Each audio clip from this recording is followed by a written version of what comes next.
भक्तों को जय बाबा की।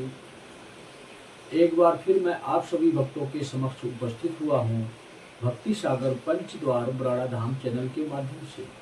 अनेकों वीडियो आप लोगों ने देखी युग परिवर्तन से संबंधित और अनेकों प्रकार की जानकारी उसमें आपको दी गई है, लेकिन एक सत्य के आधार पर एक ऐसी जानकारी आज मैं आप लोगों को देने जा रहा हूँ जो आप सुनकर चौंक भी जाएंगे, क्योंकि युग परिवर्तन हो रहा है। और इस वक्त अभी से आप इतना संकेत स्वरूप में समझ लो कि जितने भी अधर्मी लोग हैं इस दुनिया में, जो सत्य को ठुकरा चुके हैं, अपने स्वार्थ के लिए अधर्म के मार्ग पर चलते हुए धन दौलत रुपया पैसा कमा रहे हैं, अब तक तो उनके कार्य किसी न किसी प्रकार से होते रहे, चाहे किसी भगत के माध्यम से, तांत्रिक के माध्यम से, या किसी भी दरबार लगाने वाले के माध्यम से। क्योंकि मंत्र की सिद्धियां जो होती हैं वो कार्य करती हैं, वो वचनों में बधी होती हैं, इसलिए उनके कार्य अब तक हो रहे थे। पाप कर्म करने के बाद भी किसी भी देवी देवता के स्थान पर जाते थे और उनके कार्य होते थे। लेकिन अब ये समय समाप्त हो चुका है। ये बहुत बड़ा संदेश है पूरी दुनिया के लिए कि अब अधर्म के मार्ग पर चलने वालों के लिए इस दुनिया में किसी भी देवी देवता का कोई महत्व, कोई स्थान उसके जीवन में नहीं होगा। जैसे कि आप लोगों ने उदाहरण के तौर पर देखा कि केदारनाथ में हेलीकॉप्टर क्रैश हो गया, दुर्घटनाएं हुई, और भी अनेकों जगह दुर्घटनाएं हो रही हैं, और इसके बावजूद भी लोग संकेत समझ नहीं पा रहे हैं कि वो ईश्वरीय शक्ति हमें क्या संकेत देना चाहती है। लेकिन वही संकेत मैं आपको वीडियो के माध्यम से समझाना चाहता हूँ। सभी लोग अब तक मजाक बना रहे हैं मेरी बातों का कि शिव युग नहीं शुरू हो रहा है, कल की अवतार होंगे। तो समय ही बताएगा आप लोगों को कि सत्य क्या है। कहावत है कि जब तक हमारे घर में कोई प्रॉब्लम समस्या ना हो तो हम यही समझते हैं कि पूरी दुनिया ठीक है। अगर हमारे गांव में कोई प्रॉब्लम समस्या होती है, कोई किसी भी प्रकार की विपदा आती है, तो हमें आभास होता है कि इसी प्रकार अन्य लोग भी विपदा में घिरे हुए हैं। तो अन्य देशों में इस वक्त समस्याएं चल रही हैं, विपदाएं चल रही हैं लोगों के जीवन में, चाहे युद्ध के माध्यम से हो या अन्य किसी भी प्रक्रिया से के माध्यम से हो। और हम अपने घर में सुरक्षित हैं, हम यही समझते हैं सब कुछ ठीक चल रहा है, कोई युग परिवर्तन नहीं चल रहा है। इतनी घटनाएं तो होती रहती हैं, ये आम बात है। आप गहराई से सोचो, मंथन करो, क्या इसी प्रकार ही दुर्घटनाएं अब तक हो रही थी? इतनी तीव्रता ही थी इससे पहले भी? मात्र 1.5-2 साल से ही ये शुरू हुआ है, लेकिन लगभग 4-5 महीने से तीव्रता बढ़ चुकी है दुर्घटनाओं की, चाहे किसी भी प्रकार की हो। और अभी तो कुछ भी नहीं, जुलाई की पूर्णिमा से ये और तीव्रता बढ़ेगी। 2-2.5 महीने के लिए इतना ज्यादा तीव्रता बढ़ेगी कि हमारे भारत देश में भी कुछ ना कुछ ऐसा अनहोनी, कुछ ना कुछ ऐसी घटनाएं होंगी कि आप स्वयं देख नहीं पाओगे। आपको भी स्वयं पर रोना आ जाएगा। ये सिर्फ संकेत स्वरूप में मैं आपको बता रहा हूं। और ये सब बताने का कारण क्या है?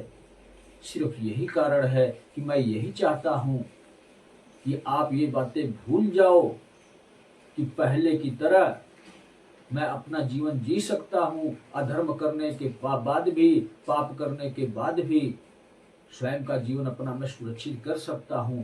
कोई भी तांत्रिक या भगत या दरबार लगाने वाला उसकी शरण में जाकर झाड़ा झपटा करवा कर किसी भी प्रकार से कुछ भी करके अपने जीवन को सुरक्षित कर लूंगा। ये बातें सब आप भूल जाओ, हमेशा के लिए भूल जाओ। मैंने कई वीडियो में ये बात बोली है कि आने वाले समय में किसी भी देवी देवता का कोई महत्व नहीं होगा।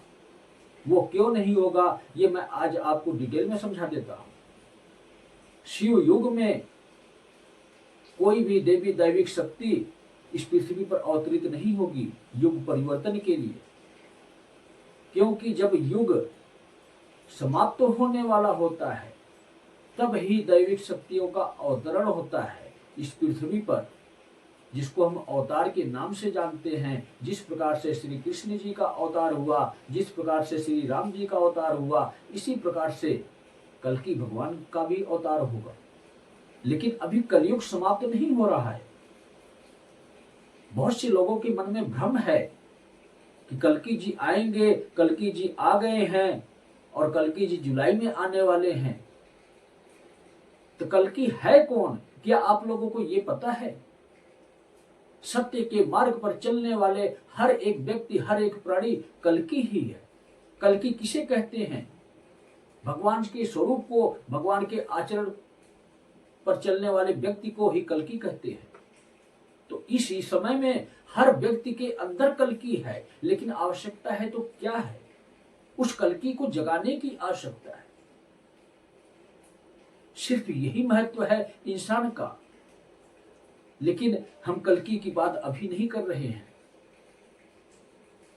कल्कि भगवान, कल्कि अवतार जो हैं वो अपने समय पर आएंगे, लेकिन कलयुग में इतना अधर्म, इतना पाप बढ़ चुका है कि समय से पहले शिव को अपनी प्रकोप दृष्टि खोलने की आवश्यकता आ पड़ी, जो हमें संकेत स्वरूप में महाकुंभ से ये दस्तक दे चुके हैं।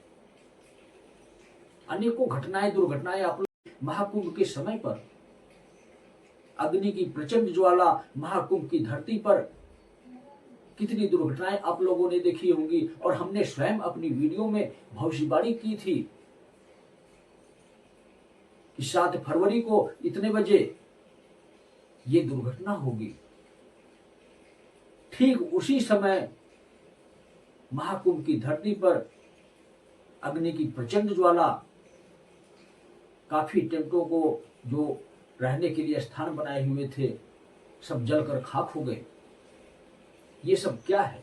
बताने को तो मैं कुछ भी बता सकता हूं, लेकिन बताने का मतलब ये नहीं होता है कि अपने आप को बड़ा साबित करना, अपने आप को भविष्यवक्ता साबित करना।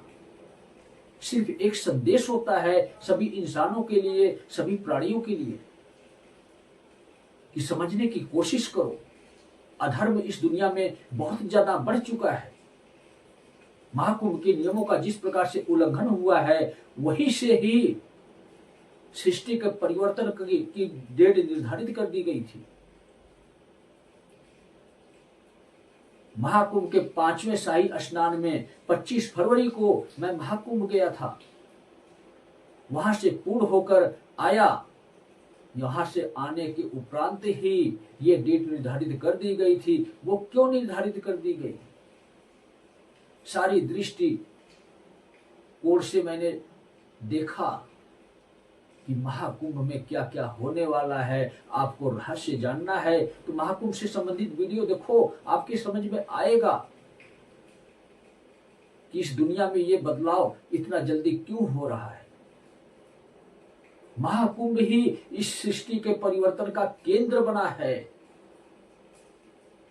महाकुंभ में जो अधर्म हुआ, जो पाप हुआ, बहुत ही बड़ा पाप हुआ है। इसीलिए सृष्टि का परिवर्तन अनिवार्य हो गया।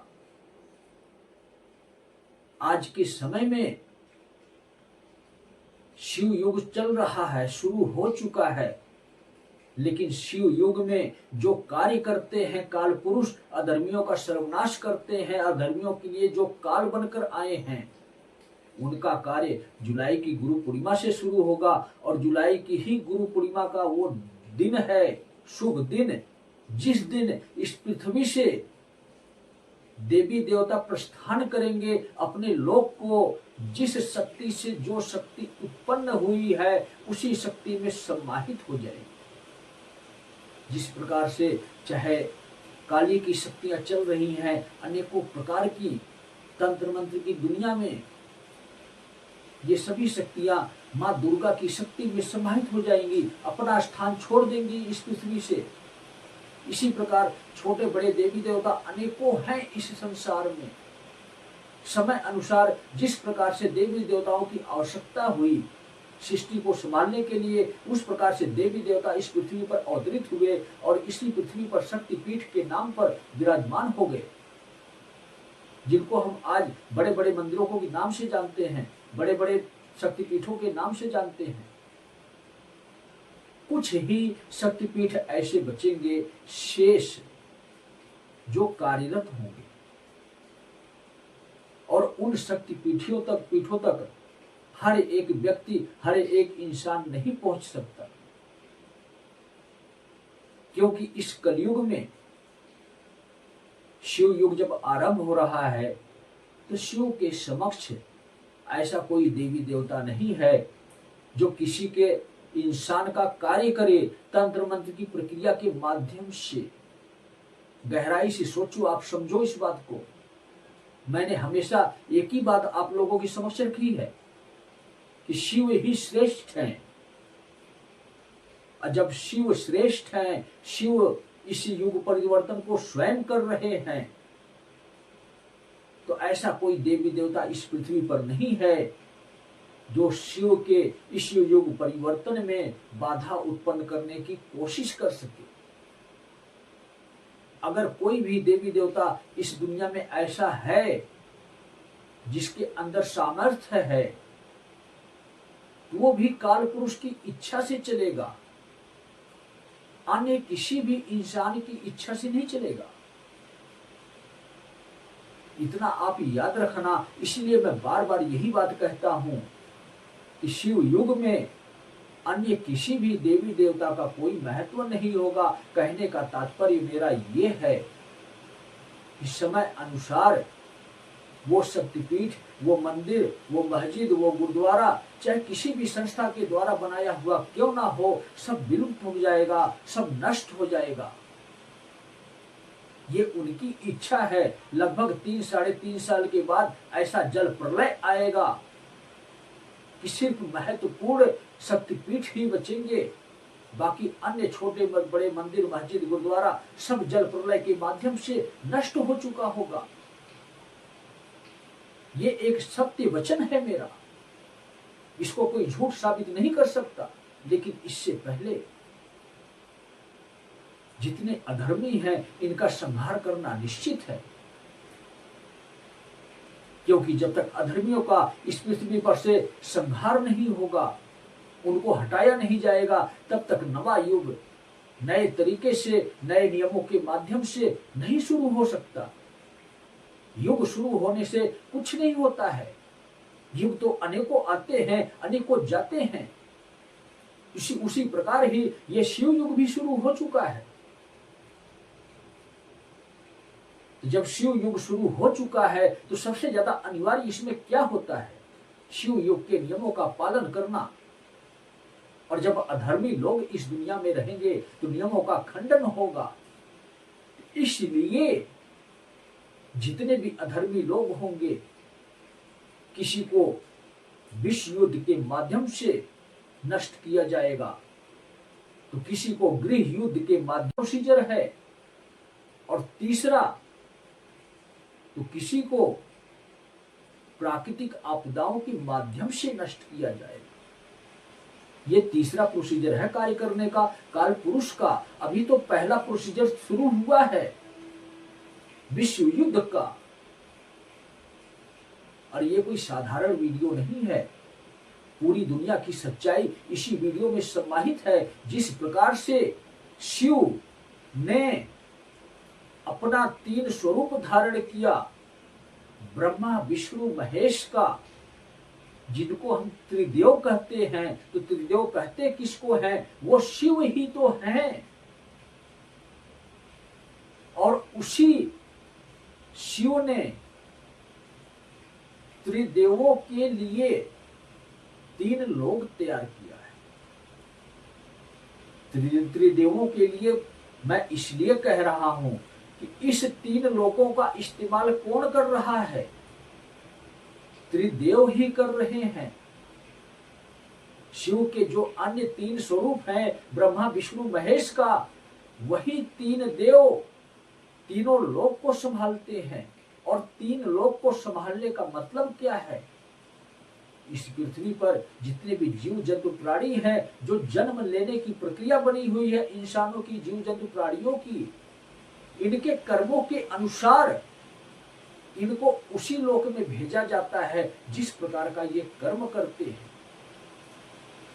और 3 लोक कौन से हैं ये भी आप लोग भली भांति जानते हो। आकाश लोक, पाताल लोक, मृत्यु लोक। और हम किस लोक में हैं? मृत्यु लोक में हैं। मृत्यु लोक में रहते हुए निर्धारण हमें करना होता है कि हम किस प्रकार का कर्म करें कि हम आकाश लोक में जाएं। आकाश लोक में ही वो स्वर्ग लोक है जहां पर हमारा दोबारा फैसला सुनाया जाता है। कर्मों के अनुसार जिस प्रकार से हमने अपना कर्म किया है इस मृत्यु लोक में, उस प्रकार से हमें वहां सजा निर्धारित की जाती है और उस प्रकार से हमें नवे जन्म के लिए भेजा जाता है।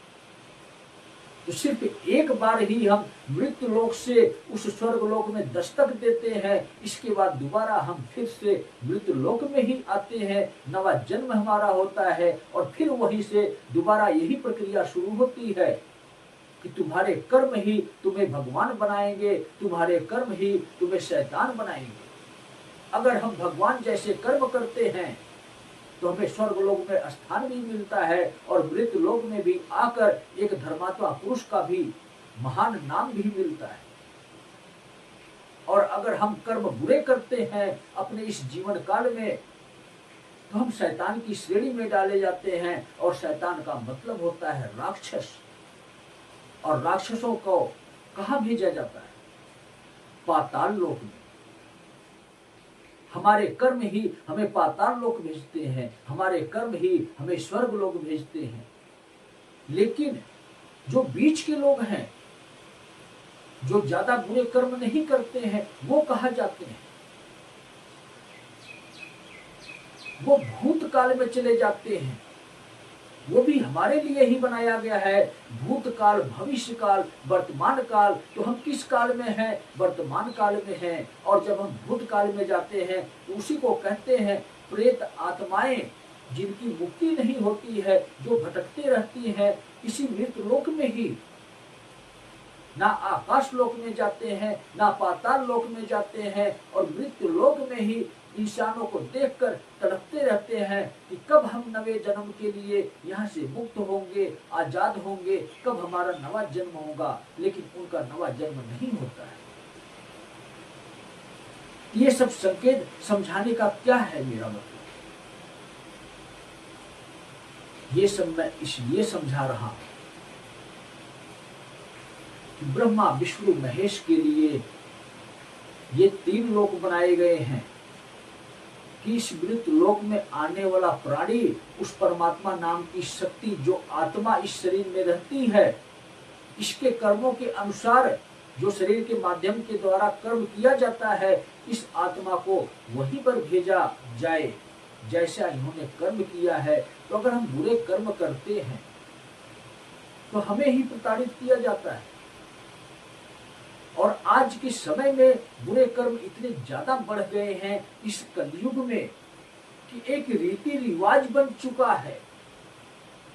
किसी को यही नहीं पता है कि मैं अच्छा कर्म कर रहा हूँ कि बुरा कर्म कर रहा हूँ। ऐसा क्यों है? क्योंकि आज के समय में अध्यात्म का कोई गुरु नहीं है। सभी लोग सांसारिक गुरु हैं। सभी लोग अपने स्वार्थ के लिए दरबार लगा रहे हैं, चौकी लगा रहे हैं, प्रवचन सुना रहे हैं, कथा कर रहे हैं। क्या मकसद है उनका? सिर्फ एक ही मकसद है, अपनी संस्था को चलाना, अपनी संस्था को बढ़ाना और पैसे की इनकम को तीव्रता देना, अपने साम्राज्य को बढ़ाना। संस्था का सिर्फ यही मतलब होता है। और आज की दुनिया में सिर्फ संस्थाएं चल रही हैं, धर्म का तो नामो निशान नहीं रहा। धर्म के नाम पर, भगवान के नाम पर सिर्फ इंसानों को लूटा जा रहा है, बेवकूफ बनाया जा रहा है। इसीलिए मैं कहता हूँ कि अंधी दुनिया है ये, बिल्कुल अंधी हो चुकी है। इसको तो कुछ भी नजर नहीं आता। जब तक हम अपनी स्वयं की आंखें नहीं खोलेंगे तो इस दुनिया का दृश्य नहीं देख सकते हैं। उसी प्रकार जब तक हम अपनी आत्मशक्ति को नहीं जागृत करेंगे, जब तक हम अपनी दिव्य दृष्टि नहीं खोलेंगे, तब तक हम इस दुनिया का सत्य नहीं देख सकते। हमारे सत्य सनातन धर्म के नियम क्या कहते हैं, हमारे सत्य सनातन धर्म के अंदर कितने प्रकार के देवी देवता आते हैं और वो देवी देवता की शक्तियां हमारे जीवन में किस प्रकार से कार्य करती हैं, हम देख ही नहीं सकते। जब देख ही नहीं सकते तो किसके ऊपर विश्वास करेंगे? इन्हीं पाखंडियों के ऊपर विश्वास करेंगे।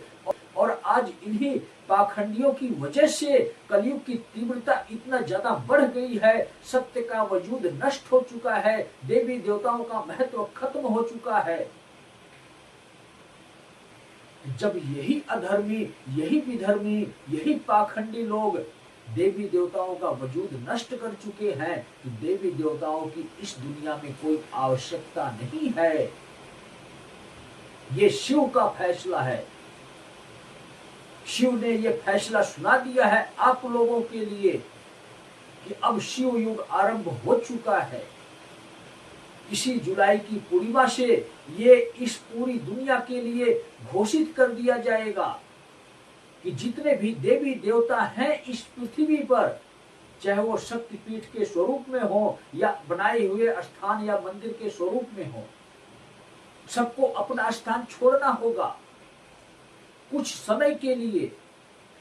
जब तक पूर्णतः शिव युग आरंभ नहीं हो जाता, जब तक शिव युग के नियम लागू नहीं हो जाते, जब तक इस दुनिया से पापियों का संहार नहीं हो जाता, जब तक अधर्म को पूरी तरह परास्त नहीं कर दिया जाता है, तब तक के लिए जितने भी देवी देवता हैं इस दुनिया में, चाहे वो शक्तिपीठ के स्वरूप में हो या अन्य किसी भी स्वरूप में हो, सबका स्थान छोड़ना होगा। सबको अपने मूल रूप में, अपने मूल स्वरूप में प्रवेश करना होगा। मूल रूप, मूल स्वरूप वही होता है उन देवी देवताओं का, जिस प्रकार से मैंने बताया कि माता दुर्गा की शक्ति से ही अनेकों शक्तिपीठ तैयार हुए हैं। चाहे वो इस दुनिया में कहीं पर भी हो, चाहे वो वैष्णो देवी हो, चाहे माँ कांगड़ा देवी हो, चाहे माँ ज्वाला देवी हो, सभी लोग विलुप्त हो जाएंगे। कुछ समय के लिए अपना स्थान छोड़कर अपने मूल रूप में जाकर समाहित हो जाएंगे। जब शिव युग पूर्णतः आरंभ हो चुका होगा तो फिर इसके बाद ही आवश्यकता अनुसार कुछ जो इम्पोर्टेंट दिव्य शक्तियां हैं वो बिन बुलाए आएंगी, इस पृथ्वी पर अपना स्थान ग्रहण करेंगी। वो कब आएंगी? जब युग परिवर्तन हो चुका होगा, जब मंदिर, मस्जिद, गुरुद्वारा सब नष्ट हो चुके होंगे और जो दिव्य शक्तियों के मंदिर, मस्जिद, गुरुद्वारा हैं, जो केंद्र हैं इस पृथ्वी के, जिनकी वजह से इस पृथ्वी पर विपदाएं कम से कम आती हैं, वो मंदिर ऐसे ही सुरक्षित पड़े रहेंगे। युग परिवर्तन होने के बाद उन देवी देवताओं की शक्तियां अपने मूल रूप को छोड़कर अपने उस शक्ति स्वरूप में, उस शक्तिपीठ पर विद्यमान होंगी। सबसे पहली शक्तिपीठ बैजनाथ मंदिर, वहां पर आएगी, वो भी चले जाएंगे। और ये कोई मैं फेक न्यूज नहीं बना रहा हूं, आप लोगों को भ्रमित नहीं कर रहा हूं, आप लोगों को वो सत्य दिखा रहा हूं जो सुयुग में होने वाला है। ये संकेत है, ये वार्निंग है सभी पाखंडियों को, एक काल पुरुष की समय शेष है। लास्ट वार्निंग आपको दी जा रही है कि जुलाई की पूर्णिमा से सिर्फ 6 महीने तक ही आप लोगों को ये अवसर मिलेगा। इस समय से पहले शिव युग में प्रवेश करने के लिए तंत्र मंत्र की प्रक्रिया, ये सिद्धियों की प्रक्रिया का त्याग कर दो। अगर किसी के ऊपर कोई दैविक शक्ति की कृपा है तो उसका इस्तेमाल सही अपने जीवन में करो।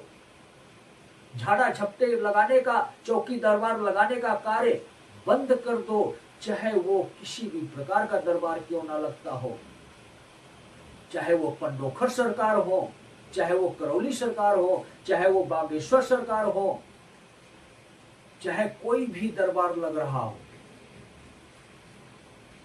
समय बताएगा आप लोगों को।